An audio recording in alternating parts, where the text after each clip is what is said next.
والله الواحد تعب النهار كله. افصل الكهرباء، شغل الكهرباء، افصل الكهرباء، شغل الكهرباء.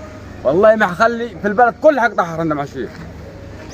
ما حخلي شارع في البلد هرد تدور، كلهم حطفيهم. النهار كله شغل افصل شغل افصل. ايدي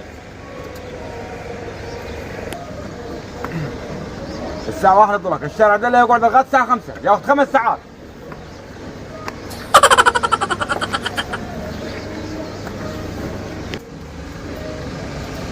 يا ساتر، ايه ده يا عمي ده؟ واحد عارف يروح فين ولا يمين وين، والله كل دقيقة قطع الكهرباء، كل دقيقة. ما يقولوا معنا أطفال صغيرة ولا يقولوا معنا بلاوي يا عمي، كل دقيقة قاطعينها. والله ما عارفين نقيلوا يا شيخ، كل ساعة اقطع افصل اقطع افصل، حتى الثلاجة اتحرقت معاي. ما يخافوش حتى على الأطفال دي. يا عم والله الواحد نفسيته تعبت. الواحد قرف والله يا شيخ، كل دقيقة قطع الكهرباء ويجيك في آخر الشهر يقول لك بس اقول لك قول لي الراجل بيقطع في الكهرباء راكب على العمود انا وجاي وعيله. راجل مين يا اخوه؟ اللي بيقطع في الكهرباء.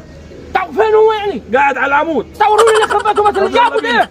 هو فينه؟ هو وين هو؟ ايه بتعمل يا اخينا عندك؟ يا اخينا يا ولد انزل انت يا ريس. انزل.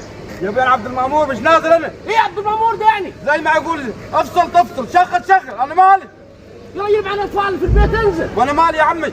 يعني هتنزل ولا لا؟ لا مش نازل. ارفع اسمك، ارفع.